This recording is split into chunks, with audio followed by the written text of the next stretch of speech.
আসসালামু আলাইকুম রহমতুল্লাহি ওবরাকাতুহ। আলহামদুলিল্লাহি রাব্বিল আলামিন ওয়াসসালাতু ওয়াসসালামু আলা সাইয়্যিদিল মুরসালিন ওয়া আলা আলিহি ওয়া আসহাবিহি আজমাইন। সম্মানিত দর্শক শ্রোতা, এনটিভির সাপ্তাহিক জুমাবারের অনুষ্ঠান দারসে হাদিসে আপনাদের সবাইকে মোবারকবাদ জানিয়ে আজকের গুরুত্বপূর্ণ একটি হাদিসের দার্স শুরু করছি। সম্মানিত দর্শক শ্রোতা, আজকের দার্সে হাদিসে আমরা যেই বিষয়ের উপরে দার্সে হাদিস পেশ করব সেই বিষয়টি হলো মুসলিমদের মাঝে পারস্পরিক সুসম্পর্ক স্থাপন করা। এই বিষয়টি আমাদের সমাজের বর্তমান অবস্থার আলোকে খুবই গুরুত্বপূর্ণ। আমরা বিষয়টি নবী সাল্লাল্লাহু আলাইহি ওয়াসাল্লামের একটি হাদিস থেকে আলোচনার মাধ্যমে শুরু করব ইনশাআল্লাহ। হাদিসটি সহি আল বুখারী এবং সহি মুসলিমে মুত্তাফাকুন আলাই সনদে হাদিসটি বর্ণিত হয়েছে। আনাস ইবনে মালিক রাদিয়াল্লাহু তাআলা আনহু হাদিসটি বর্ণনা করেছেন। ক্বালা রাসূলুল্লাহ সাল্লাল্লাহু আলাইহি ওয়াসাল্লাম, আল্লাহ রসুল সাল্লাল্লাহু আলাইহি ওয়াসাল্লাম ইরশাদ করেন, লা তাকাতাউ ওয়ালা তাদাবারু ওয়ালা তাবাগাদু ওয়ালা তাহাসাদু। নবী সাল্লাল্লাহু আলাইহি ওয়াসাল্লাম সকল মুসলিমকে লক্ষ্য করে কয়েকটি গুরুত্বপূর্ণ বিষয়ে নির্দেশ প্রদান করেন। প্রথমে রাসূলুল্লাহ সাল্লাল্লাহু আলাইহি ওয়াসাল্লাম বলেন, লা তাকাতাউ, তোমরা পরস্পরে সম্পর্ক ছিন্ন করিও না, তোমরা একজন আরেকজনের সাথে সম্পর্ক বিচ্ছিন্ন করবে না। ওয়ালা তাদাবারু, এবং একজন আরেকজনের পিছনে দোষ ত্রুটি অন্বেষণে তোমরা ব্যস্ত থাকো না। ওয়ালা তাবাগাদু, এক মুসলিম আরেক মুসলিমকে হিংসা বিদ্বেষ এবং কারো সাথে ক্রোধ প্রকাশ করবে না। ওয়ালা তাহাসাদু, একজন আরেকজনকে কখনো ঘৃণা করবে না। ওয়াকুনু ইবাদাল্লাহি ইখওয়ানা, আর আল্লাহর বান্দাগণ তোমরা পরস্পর মুসলিম হিসেবে ভাই ভাই হয়ে থাকো। ওয়ালা ইয়াহিল্লু লি মুসলিমিন আন ইয়াহজুরা আখাহু ফাওকা সালাস, কোনো মুসলিমের জন্য এটি বৈধ নয়, এটি হালাল নয় যে মুসলিম 3 দিনের অধিক অপর কোনো মুসলিম ভাইয়ের সাথে কথাবার্তা বন্ধ রাখবে, সম্পর্ক ছিন্ন থাকবে, এটি কোনো মুসলিমের জন্য হালাল নয়। সম্মানিত দর্শক শ্রোতা, আমরা যে হাদিসটি শুনতে পেলাম, এই হাদিসটির মধ্যে রাসূলুল্লাহ সাল্লাল্লাহু আলাইহি ওয়াসাল্লাম অনেকগুলো গুরুত্বপূর্ণ বিষয়ে আমাদেরকে নির্দেশনা প্রদান করেছেন। তন্মধ্যে সবচেয়ে গুরুত্বপূর্ণ যে বিষয়টি সেটি হলো একজন মুসলিম আরেকজন মুসলিমের সাথে সম্পর্ক অত্যন্ত ভালো এবং সুসম্পর্ক বজায় থাকবে, এটি একজন মুসলিমের প্রতি আরেকজন মুসলিমের হক। কিন্তু অত্যন্ত পরিতাপের বিষয়, আমরা সমাজে লক্ষ্য করি বর্তমানে একজন মুসলিম আরেকজন মুসলিমের সাথে সম্পর্কহীনভাবে কথাবার্তা বন্ধ রেখে একজনের সাথে আরেকজনের কথাবার্তা লেনদেন চাল চলন সব বন্ধ রেখে দিনকে দিন মাসকে মাস অতিক্রম করা হচ্ছে। এমনকি নিজের মায়ের পেটের ভাই, একই সহোদর ভাই বোন, তাদের মধ্যেও দুনিয়াবি বিভিন্ন বিষয় নিয়ে দীর্ঘদিন ধরে কথাবার্তা সুসম্পর্ক সব আত্মীয়তার সম্পর্ক সব বন্ধ রয়েছে, কিন্তু আমরা বিষয়টিকে স্বাভাবিক বিষয় মনে করে থাকি। কিন্তু আল্লাহ রসুল সাল্লাল্লাহু আলাইহি ওয়াসাল্লাম এই হাদিসে স্পষ্টভাবে আমাদেরকে নির্দেশনা প্রদান করেছেন যে একজন মুসলিমের জন্য আরেকজন মুসলিম 3 দিনের অধিক কথাবার্তা বন্ধ রাখবে, সম্পর্ক ছিন্ন করে রাখবে, এটি কোনো মুসলিমের জন্য কখনো বৈধ নয়। সেখানে যদি মায়ের পেটের ভাই সহোদর ভাই বোন হয় তো তা তো আরও বেশি গুরুত্বপূর্ণ, কারণ ভাই হিসাবে তাদের হক তাদের অধিকার আরও বেশি। সম্মানিত দর্শক শ্রোতা, আল্লাহ রাব্বুল আলামিন কোরআনে কারিমে সমস্ত মুমিনদেরকে আল্লাহ পাক ভাই হিসেবে উল্লেখ করে সূরা আল হুজুরাতের 10 নম্বর আয়াতে আল্লাহ পাক ইরশাদ করেন, ইন্নামাল মুমিনুনা ইখওয়া ফাআসলিহু বাইনা আখওয়াইকুম ওয়াত্তাকুল্লাহা লাআল্লাকুম তুরহামুন। আল্লাহ রাব্বুল আলামিন ইরশাদ করেন যে সমস্ত মুমিনগণ একজন আরেকজনের ভাই। ফাআসলিহু বাইনা আখওয়াইকুম, সুতরাং তোমরা প্রত্যেকে নিজেদের মধ্যে যদি কোনো ভুল বোঝাবুঝি হয়, কোনো সম্পর্ক বিনষ্টের কোনো কারণ সংগঠিত হয়, সাথে সাথে তোমরা নিজেদেরকে সেই বিষয়টি সংশোধন করে নাও। আর এর মাধ্যমেই লাআল্লাকুম তুরহামুন, আল্লাহ রাব্বুল আলামিন তোমাদের উপরে রহম করবেন। এই আয়াতে কারিমা থেকে স্পষ্ট বোঝা যায় যদি মুসলিম নিজেদের মধ্যে সুসম্পর্ক বজায় না রাখে, আল্লাহ পাকের রহমত থেকে তারা মাহরুম হয়ে যান, আল্লাহ পাকের রহমত থেকে বঞ্চিত হয়ে যান। মুসলিমদের মধ্যে সুসম্পর্ক বজায় থাকা এটি আল্লাহ রাব্বুল আলামিনের একটি বিশাল নেয়ামত। আল্লাহ পাক সূরা আলে ইমরানের 103 নম্বর আয়াতে আল্লাহ পাক ইরশাদ করেন, ওয়াজকুরু নি'মাতাল্লাহি আলাইকুম ইয কুনতুম আ'দাআন ফাআল্লাফা বাইনা কুলুবিকুম ফাআসবাহতুম বিনি'মাতিহি ইখওয়ানা। তোমরা আল্লাহর ওই নিয়ামতকে বিশেষভাবে স্মরণ করো যে আল্লাহ রাব্বুল আলামিন তোমরা পরস্পরের শত্রু ছিলে, অথচ আল্লাহ পাক তোমাদেরকে ভ্রাতৃত্বের বন্ধনে আবদ্ধ করে দিয়েছেন। এটি বিনি'মাতিহি ইখওয়ানা, এটি আল্লাহ রাব্বুল আলামিনের বিশাল নিয়ামত। একজন মুসলিম সবসময় অপর মুসলিমের কল্যাণকামী হবে। তিনি কখনো চাইবেন না যে আমার মাধ্যমে আরেকজন মুসলিম কোনো প্রকারের ক্ষতির সম্মুখীন হন। সেটি কথাবার্তার মাধ্যমে, লেনদেনের মাধ্যমে, যাতে কোনো মনে কষ্ট না পান, কোনো ধরনের ক্ষতির সম্মুখীন তিনি না হন, এটি একজন মুসলিমের করণীয়। এজন্য সমস্ত আম্বিয়া আলাইহিমুস সালাম যখন দাওয়াত দিতেন তখন এই কথাটি বলতেন যে ইন্নী লাকুম নাসিহুন আমিন, যে আমি তোমাদের সবচেয়ে বেশি কল্যাণকামী। আল্লাহ রসুল সাল্লাল্লাহু আলাইহি সাল্লাম ইসলামের সংজ্ঞা দিতে গিয়ে, দ্বীনের সংজ্ঞা দিতে গিয়েই একটি শব্দে ইসলামের সংজ্ঞা দিয়েছেন। নবী সাল্লাল্লাহু আলাইহি সাল্লাম বলেন আদ-দীনু আন-নাসিহা, যে দ্বীন হলো পারস্পরিক কল্যাণ কামনা। একজন আরেকজনের কল্যাণ কামনা করবে, এইটিকেই বলা হয় আল্লাহ রাব্বুল আলামিনের দ্বীন। সাহাবায়ে কেরাম জিজ্ঞাসা করলেন, ইয়া রাসূলুল্লাহ সাল্লাল্লাহু আলাইহি ওয়াসাল্লাম, কার জন্য কল্যাণ কামনা? নবী সাল্লাল্লাহু আলাইহি সাল্লাম বলেন, লিল্লাহি ওয়ালি রাসূলিহি ওয়ালি কিতাবিহি ওয়ালি আইম্মাতিল মুসলিমিন ওয়া আম্মাতিহিম। এই কল্যাণ কামনা হবে আল্লাহর জন্য, আল্লাহর রাসূলের জন্য, আল্লাহর কিতাবের জন্য, এবং মুসলিমদের যারা ইমাম তাদের জন্য, এবং আম মুসলিম, সাধারণ মুসলিম যারা, সকলেরই জন্য কল্যাণ কামনা। এইটিকেই বলা হয় আল্লাহর দ্বীন। সুবহানাল্লাহ। তাহলে একজন মুসলিম সার্বক্ষণিক অন্য মুসলিমের কল্যাণ কামনা করবে, এটিই হলো তার দ্বীন, এটিই হলো ইসলাম, এটি হলো আল্লাহ পাকের মনোনীত দ্বীন।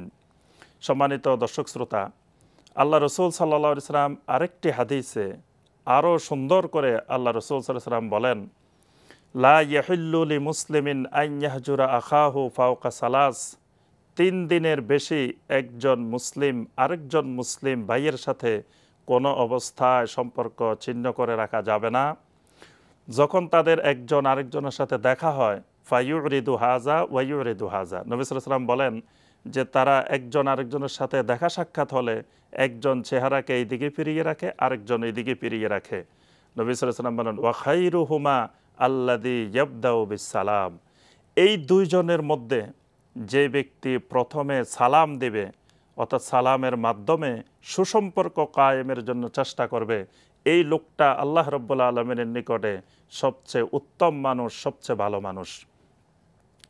এমনকি দুজন মুসলিম যদি দ্বীন ব্যতীত দুনিয়াবী কারণে যদি সম্পর্ক বিনষ্ট করে রাখে, তাহলে তাদের আমল আল্লাহ রাব্বুল আলামিনের নিকটে পেশ করা হয় না। নবী সাল্লাল্লাহু আলাইহি সাল্লাম বলেন, তুরাদুল আমাল ফি কুল্লি ইয়াউমি আসনাইন ওয়াল খামিস।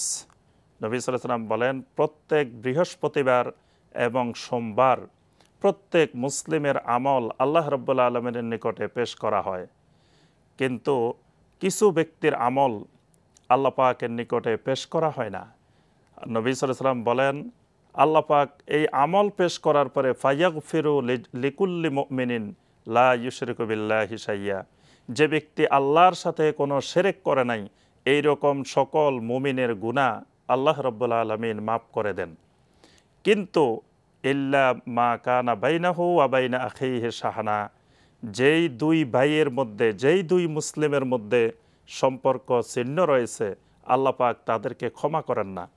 তাদের ব্যাপারে আল্লাহ পাক বলতে থাকেন উনজুরু হাযাইনি হাত্তা ইস্তালিহা, উনজুরু হাযাইনি হাত্তা ইস্তালিহা, ফেরেশতারা তোমরা দেখো, অপেক্ষা করো তারা তাদের সম্পর্ক ঠিক করে নেয় কিনা, তাদের সম্পর্ক আবার সঠিকভাবে আগের মতো বজায় রাখে কিনা, সেই পর্যন্ত তোমরা অপেক্ষা করতে থাকো।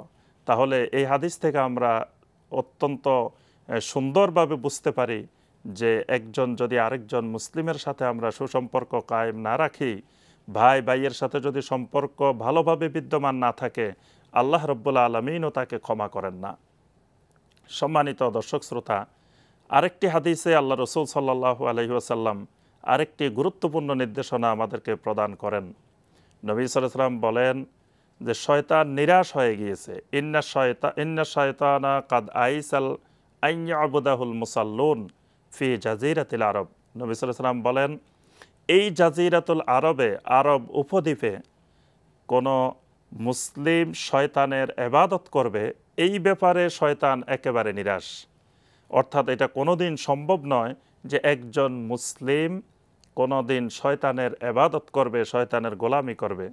ওয়ালাকিন ফিত তাহরিশ বাইনাহুম, নবী সাল্লাল্লাহু আলাইহি ওয়াসাল্লাম বলেন তবে শয়তান এই ব্যাপারে আশাবাদী যে শয়তান তাদের পরস্পরের মধ্যে মনোমালিন্য, বিভিন্ন ঝগড়া বিবাদ, তারপরে বিভিন্ন রকমের ফিতনা ফাসাদ, দুজনের সম্পর্ক বিনষ্ট করা, এইগুলো শয়তান করতে পারবে, এই ব্যাপারে শয়তান খুব আশাবাদী। এই জন্য আমরা দেখি সমাজে বিভিন্ন সময় বিভিন্ন ক্ষেত্রে আমরা সামান্য বিষয় নিয়ে, দুনিয়াবি বিভিন্ন স্বার্থ নিয়ে আমরা একজন মুসলিম আরেকজন মুসলিমের সাথে সম্পর্ক ছিন্ন করে ফেলি, আত্মীয়তার সম্পর্ক আমরা ছিন্ন করে ফেলি, এমনকি রক্তের সম্পর্ক, রেহেমের সম্পর্ক পর্যন্ত আমরা ছিন্ন করে ফেলি। আল্লাহ রসুল সাল্লাল্লাহু আলাইহি ওয়াসাল্লাম এক মুমিনকে আরেক মুমিনের জন্য প্রাচীর স্বরূপ নবী সাল্লাল্লাহু আলাইহি ওয়াসাল্লাম উল্লেখ করেছেন। আল্লাহ রসুল বলেন আল মুমিনু লিল মুমিনি কাল বুনিয়ান, একজন মুমিন আরেকজন মুমিনের জন্য প্রাচীর স্বরূপ। ইয়াশুদ্দু বা'দুহু বা'দা, প্রাচীরের মধ্যে যেমন একটি ইট আরেকটি ইটকে শক্ত করে ধরে রাখে, ঠিক একইভাবে একজন মুসলিম আরেকজন মুসলিমকে তার আন্তরিকতা দিয়ে, ভালোবাসা দিয়ে একজন আরেকজনের সাথে সম্পর্ক মজবুত করে রাখে। মুমিনদের সম্পর্কটি এমন যে এটি একটি শরীরের মতো, পৃথিবীর সমস্ত মুমিন একটি শরীরের মতো। শরীরের একটি অঙ্গে যদি ব্যথা হয়, শরীরের কোনো এক জায়গায় যদি আঙ্গুলে বা মাথায় বা পায়ে কোনো এক জায়গায় যদি ব্যথা অনুভব হয়, সেই ব্যথাটা সম্পূর্ণ শরীর উপভোগ করে। নবী সাল্লাল্লাহু আলাইহি ওয়াসাল্লাম বলেন মাসালুল মুমিনিনা ফি তাওয়াদ্দিহিম ওয়া তারাহুমিহিম ওয়া তাআতুফিহিম মাসালুল জাসাদ, একজন মুমিন আরেকজন মুমিনকে ভালোবাসার ক্ষেত্রে, সম্পর্ক রক্ষা করার ক্ষেত্রে, তাদের মধ্যে বন্ধুত্বের ক্ষেত্রে তারা একটি শরীরের মতো। ইজাশতাকা মিনহু উদবুন তাদা আলাহু সাইরুল জাসাদে বিসাহারে ওয়াল হুম্মা, তাদের শরীরের একটি অঙ্গে, যে কোনো অংশে যদি একটু ব্যথা অনুভব হয় তাহলে তার সম্পূর্ণ শরীর সেই ব্যথায় জ্বরে আক্রান্ত হয়ে যায়, তারপরে বিভিন্ন ব্যথা অনুভব করতে থাকে। অর্থাৎ একটি অঙ্গে ব্যথাটি সীমাবদ্ধ থাকে না, সম্পূর্ণ শরীরে ছড়িয়ে পড়ে। এজন্য সম্মানিত ভাই ও বোনেরা, আমরা যদি লক্ষ্য করি যে একজন মুমিন যদি কষ্টে থাকে, একজন ভাই যদি ব্যথা পায়, একজন ভাই যদি মুসিবতে থাকেন, তো সেই ভাইয়ের ব্যথা দেখে আরেকজন মুমিন কখনো শান্তিপূর্ণভাবে স্থির থাকতে পারে না। তিনি অবশ্যই চেষ্টা করবেন কিভাবে আমার ভাইয়ের এই কষ্টটি দূর করা যায়। সম্মানিত ভাই ও বোনেরা, যে আল্লাহ রসুল সাল্লাল্লাহু আলাইহি ওয়াসাল্লাম একজন মুসলিম থেকে দুঃখ কষ্ট দূর করে দেওয়া, কোনো মুসিবত দূর করে দেওয়া, এটিকে এত বেশি ফজিলতপূর্ণ হিসেবে উল্লেখ করেছেন যে অনেক এবাদতের থেকেও এই এবাদতটি আল্লাহর কাছে বেশি প্রিয়। কারণ আল্লাহ রাব্বুল আলামিন কিয়ামতের ময়দানে মানুষকে জিজ্ঞাসা করবেন যে আমি অসুস্থ ছিলাম, তুমি তো আমার শুশ্রূষা করো নাই, সেবা করো নাই। আল্লাহ পাক বলবেন আমার ক্ষুধা হয়েছিল, আমি ক্ষুধার্ত ছিলাম, তুমি তো আমাকে খাবার দাও নাই। আমি পিপাসার্ত ছিলাম, আমাকে তো পানি দাও নাই। তখন আল্লাহর বান্দা বলবেন রব্বুল আলামিন আপনি তো এগুলো থেকে মুক্ত, আপনাকে আমরা কিভাবে দিব? আল্লাহ রব্বুল আলামিন বলবেন আমার অনেক বান্দা সমাজে এরকম রোগ ব্যাধিতে অসুস্থতায় কষ্ট করেছিল, ক্ষুধায় কষ্ট করেছিল, পিপাসায় কষ্ট করেছিল। যদি তাদেরকে তোমরা দেখাশোনা করতে, তাদের প্রতি এগিয়ে যেতে, তাহলে সেখানেই লাওয়াজাত্তানি ইনদাহু, সেখানে আমি আল্লাহকে পেতে। নবী সাল্লাল্লাহু আলাইহি ওয়াসাল্লাম বলেন মান কানা ফি হাজাতে আখিহি কান আল্লাহু ফি হাজাতিহি। আমি আপনি যদি আল্লাহর কোনো বান্দার প্রয়োজন পূরণ করি, তাহলে আল্লাহ রাব্বুল আলামিন আমার আপনার প্রয়োজন পূরণ করে দিবেন। সুবহানাল্লাহ। নবী সাল্লাল্লাহু আলাইহি ওয়াসাল্লাম বলেন ওয়ামান নাফাসা আন মুমিনিন কুরবাতান নাফাসাল্লাহু আনহু কুরবাতান মিন কুরাবি ইয়াউমিল কিয়ামা। যদি কোনো মুসলিম থেকে একটি কষ্টদায়ক জিনিস, একটি বিপদ যদি কেউ দূর করে দেয়, আল্লাহ রাব্বুল আলামিন কিয়ামতের ময়দানে কঠিন কঠিন বিপদসমূহ থেকে, কঠিন কঠিন মুসিবতসমূহের মধ্য থেকে একটি মুসিবত আল্লাহ রাব্বুল আলামিন দূর করে দিবেন। সুবহানাল্লাহ। নবী সাল্লাল্লাহু আলাইহি ওয়াসাল্লাম এক মুসলিমের বিপদ আপদে এগিয়ে আসাকে এত বেশি গুরুত্ব দিয়েছেন। নবী সাল্লাল্লাহু আলাইহি ওয়াসাল্লাম বলেন মান মাশা ফি হাজাতে আখিহি কানা লাহু খাইরান মিন ইতিকাফে আশারে সিনিন। একজন মুসলিমের বিপদ আপদে এগিয়ে আসা, প্রয়োজনে এগিয়ে যাওয়া, এটি 10 বছরের ইতিকাফের চেয়েও আল্লাহ রাব্বুল আলামিনের নিকটে বেশি প্রিয়। সুবহানাল্লাহ। তাহলে আমরা সমাজে প্রতিনিয়ত আমাদের ভাইয়েরা, অনেক মুসলিম ভাই অনেক বিপদ আপদ কষ্টে থাকেন, আমরা খোঁজখবর নেওয়ারও চেষ্টা করি না। কোনো ভাই আমরা মনে করে থাকি যে আমি শুধু নিয়মিত 5 ওয়াক্ত সলাত আদায় করব আর বাসায় আসবো আর মসজিদে যাব। কে কোন অবস্থায় আছে, মানুষের কি অবস্থা, সমাজের কি অবস্থা, আমার ভাই কি অবস্থায় আছে, আমার বোন কি অবস্থায় আছে, আমার প্রতিবেশী কি অবস্থায় আছে, এগুলোকে খোঁজখবর নেওয়াকে আমরা অনেকে গুরুত্বপূর্ণ মনে করি না। আমরা মনে করি শুধু সলাত আদায় করা, আল্লাহর ইবাদত করা, এগুলোই মনে হয় আমার নাজাতের জন্য যথেষ্ট। কিন্তু সম্মানিত ভাই ও বোনেরা, একটু চিন্তা করে দেখুন যে সামাজিকভাবে যদি আমরা এরকম এক মুসলিম আরেক মুসলিমের সাথে সামাজিক সম্পর্ক বন্ধন মজবুত না করি, তাহলে সেই সমাজে আল্লাহর রহমত আসবে না, সেই সমাজ একটি শান্তিময় সমাজ হবে না, সেই সমাজ মুসলিম সমাজ হবে না। এই জন্য আল্লাহ পাক সাহাবাই কেরামের বৈশিষ্ট্য কোরআনে কারিমে এইভাবে তুলে ধরেছেন, মুহাম্মাদুর রাসূলুল্লাহ ওয়াল্লাযীনা আমানু মাআহু আশিদ্দাউ আলাল কুফফার রুহামাউ বাইনাহুম। আল্লাহ পাক বলেন যে মুহাম্মদ সাল্লাল্লাহু আলাইহি সাল্লাম এবং সাহাবীদের, ইমানদারদের বড় বৈশিষ্ট্য যে তারা নিজেদের মধ্যে রুহামাউ বাইনাহুম, একজন আরেকজনের প্রতি রহমশীল, একজন আরেকজনের প্রতি অত্যন্ত দয়াশীল। তারা আরেকজন ভাইকে খেতে দিয়ে নিজে প্রয়োজনে উপবাস থাকতে পারে। এটি একজন মুমিনের, একজন সাহাবীর বৈশিষ্ট্য।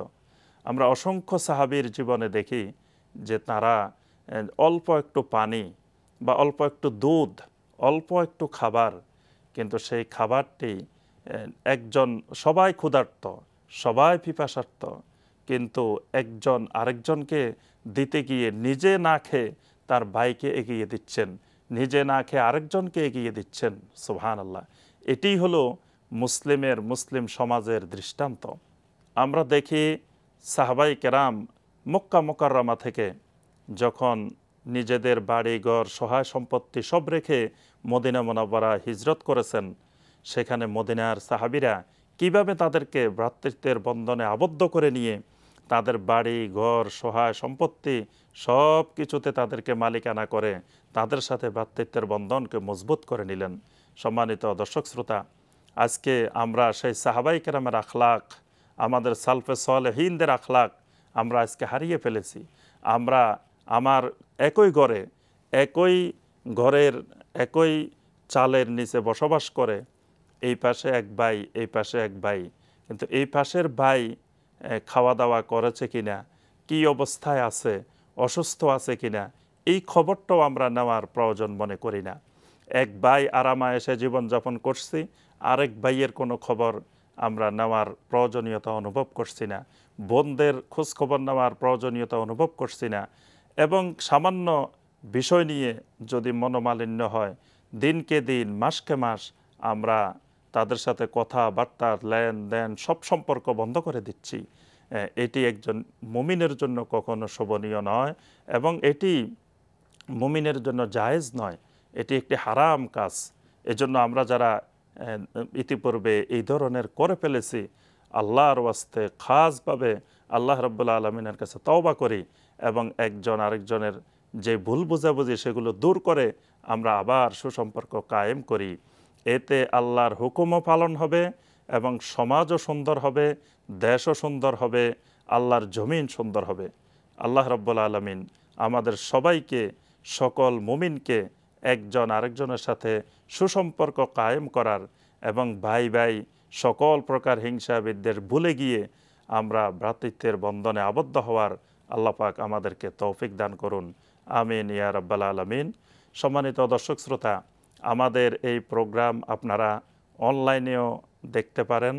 আমাদের এই প্রোগ্রাম অনলাইনে দেখার জন্য ভিজিট করুন www.ntvbd.com। আজকে এই পর্যন্তই, ইনশাআল্লাহ পরবর্তী দার্সে হাদিসে দেখা হবে ইনশাআল্লাহ। ওয়াসসালামু আলাইকুম ওয়া রাহমাতুল্লাহি ওয়া বারাকাতুহু।